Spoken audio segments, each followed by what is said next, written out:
नमस्कार दोस्तों हम सभी लोग इस दुनिया में, इस ग्रह में हर समय भाग दौड़ करते रहते हैं। क्या आप सभी लोगों को हकीकत पता है कि आप हैं कौन, हमारा क्या अस्तित्व है और हम इस दुनिया में क्या कर रहे हैं, क्यों कर रहे हैं, क्या करने आए हैं और शरीर त्याग देने के बाद हमारा क्या होगा। चलिए दोस्तों, आज मैं आपसे एक सवाल पूछता हूं कि माया जाल क्या है। आप लोगों में से बहुत कम लोग इसका सही मतलब समझ पाते हैं। तो चलिए दोस्तों, बात कर लेते हैं माया जाल के बारे में। आखिर ये माया जाल है क्या। दोस्तों, अब इस वक्त इस समय आप लोग कहाँ बैठे हो।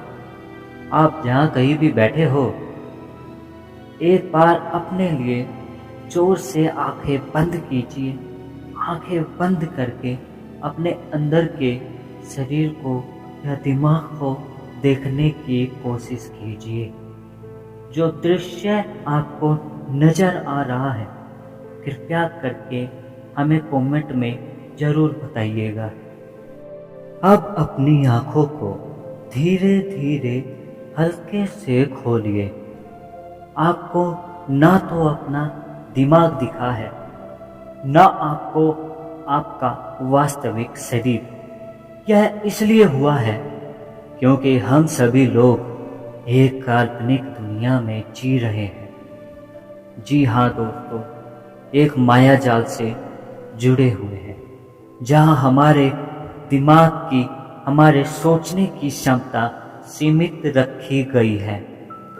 क्या होगा अगर हमारे दिमाग की क्षमता असीमित हो जाए। ऐसा होने पर हमारा दिमाग हमारे वास्तविक शरीर को पहचानने में सक्षम हो पाएगा और हम सभी को यह जानने में आसानी होगी कि हम सभी कहाँ से आए हैं और हमारा सही मार्ग क्या है। दोस्तों, ज्ञान के आधार पर वेदों में लिखा गया है कि हमारा सूक्ष्म शरीर के बारे में लिखा है, मानव का जीवन सभी जीवों की श्रेणी में सबसे उत्तम गुण वाला माना जाता है। आइए चलिए दोस्तों, बात कर लेते हैं हम अपने सूक्ष्म शरीर के बारे में।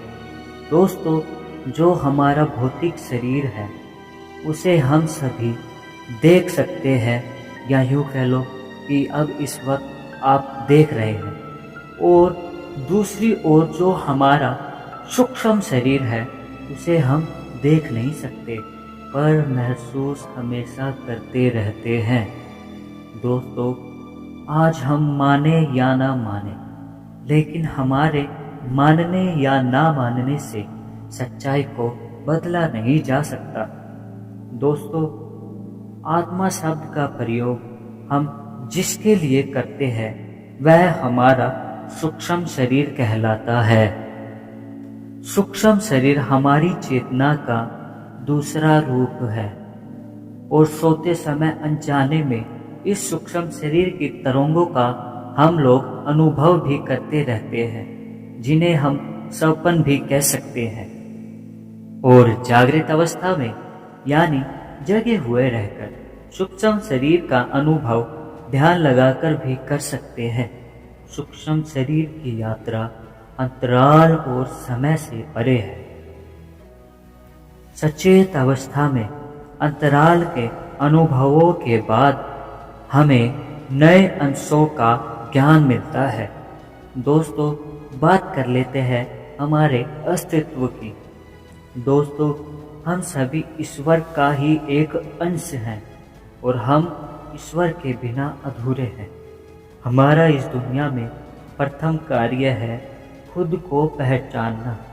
मगर आज भी हमारी साइंस कितनी एडवांस होने के बाद भी क्या हम आज भी ये जान पाए हैं कि हमें जीवन मिलने का असली मकसद क्या है। क्योंकि हम यह इसलिए नहीं जान पाए हैं क्योंकि साइंस और टेक्नोलॉजी के निर्माता हम ही लोग हैं। और जैसा कि मैंने आपको बताया था कि इस दुनिया में हम सभी जीवों की क्षमता सीमित है। अपने आप को जानने के लिए हम इस दुनिया में क्यों आए हैं और क्या कार्य करने आए हैं, यह सभी प्रश्नों के उत्तर जानने के लिए हम अपने दिमाग की, अपने शरीर की क्षमता को तो नहीं बढ़ा सकते, मगर ईश्वर के उस अंश की खोज जरूर कर सकते हैं जो पूर्ण रूप से सत्यवादी, पूर्ण ब्रह्म तत्वदर्शी ईश्वर का ही स्वरूप हो। उस दिव्य शक्ति की खोज हम जरूर कर सकते हैं।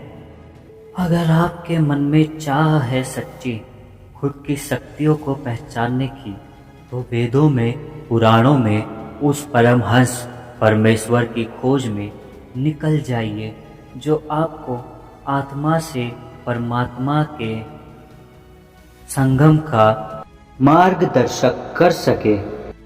नमस्कार दोस्तों, मिलता हूँ आप सभी को हमारी अगली वीडियो में। सत साहिब। जीव हमारी जाति है, मानव धर्म हमारा, हिंदू मुस्लिम सिख ईसाई धर्म नहीं है कोई न्यारा।